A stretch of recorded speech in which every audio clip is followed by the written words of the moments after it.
Hello hello महाराज की जय। राजाधिराज सद्गुरुनाथ वेंकटेश्वर महाराज की जय। सब साधु संत महाराज की जय। श्री गुरुदेव दत्त दत्त अवधूत श्री अनेक शारदा गुरुभ्यो नमः। हरः ओम। पंचाननमुखोद्भूतान् पंचाक्षरमनुपमान् पंचसूत्रकृतो वन्दे पञ्चाचार्यान् जगद्गुरून्। गुरुर्ब्रह्मा गुरुर्विष्णु गुरुर्देवो महेश्वरः। गुरुः साक्षात् परब्रह्म तस्मै श्री गुरवे नमः।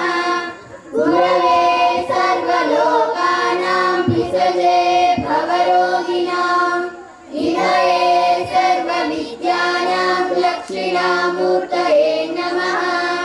कमरीमठवासाय भक्ताभीष्टप्रदायक श्रीसिद्धलिङ्गदेवाय सद्गुरुं प्रणमाम्यहम्। वक्रतुण्डमहाकाय सूर्यकोटि समप्रभा निर्विघ्नं कुरु मे देव सर्वकार्येषु सर्वदा।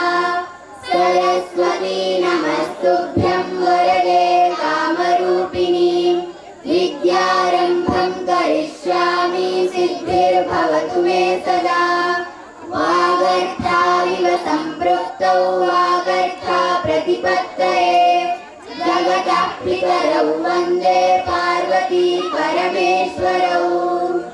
प्रातस्मरामि गणनाथमनाथ बन्धुं सिन्दूरपूरपरिशोभितगण्डयुग्मम् उद्दण्डविघ्नपरिखण्डनचण्डदण्डम् आखण्डलादिसुरनायकवृन्दवन्द्यम्। प्रातर्नमामि चतुराननवन्द्यमानम् इच्छानुकूलमखिलं च वरं ददानम्। तं पुंदिलं निरसनादिपयज्ञसूत्रम् पुत्रं विलासचतुरं शिवयो शिवाय। प्रातर्भजाम्यभयदं खलु भक्तशोका दावानलं गणविभुं वरकुञ्जरास्यम्।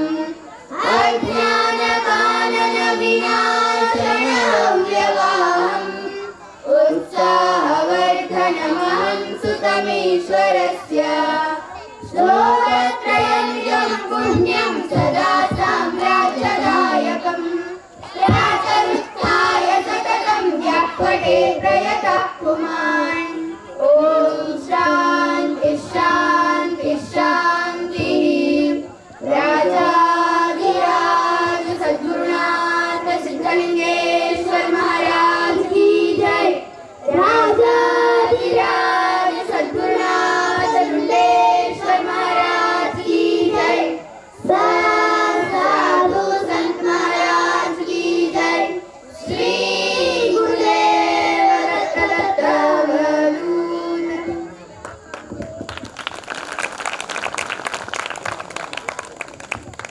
बहु सुन्दरतया वेदछात्रः वेद इत्युक्ते ज्ञाननिधिः ज्ञाननिधिं भवतः कृते विवृतवन्तः उक्तवन्तः सर्वे छात्रेभ्यः ಧನ್ಯವಾದಾः। ಇನ್ನು ಸದ್ಗುರುಗಳ ಅಮೃತ ಹಸ್ತದಿಂದ ಈ ಜ್ಯೋತಿ ಬೆಳಗಿಸುವುದರ ಮೂಲಕ ಈ ಕಾರ್ಯಕ್ರಮಕ್ಕೆ ಚಾಲನೆಯನ್ನು ನೀಡ್ತಾರೆ. ಅದೇ ರೀತಿ ಮುಖ್ಯ ಅತಿಥಿಗಳಾಗಿ ಆಗಮಿಸಿದಂತಹ ಶ್ರೀ ಮಹಾಂತೇಶ್ ಅಂಗಡಿ ಮಹೋದಯವರು ಹಾಗೂ ರಾಮಪ್ಪ ಚಂಡಿಕಿ ಮಹೋದಯವರು, ಚಿದಾನಂದ್ ಪಾಟೀಲ್ ಮಹೋದಯವರು,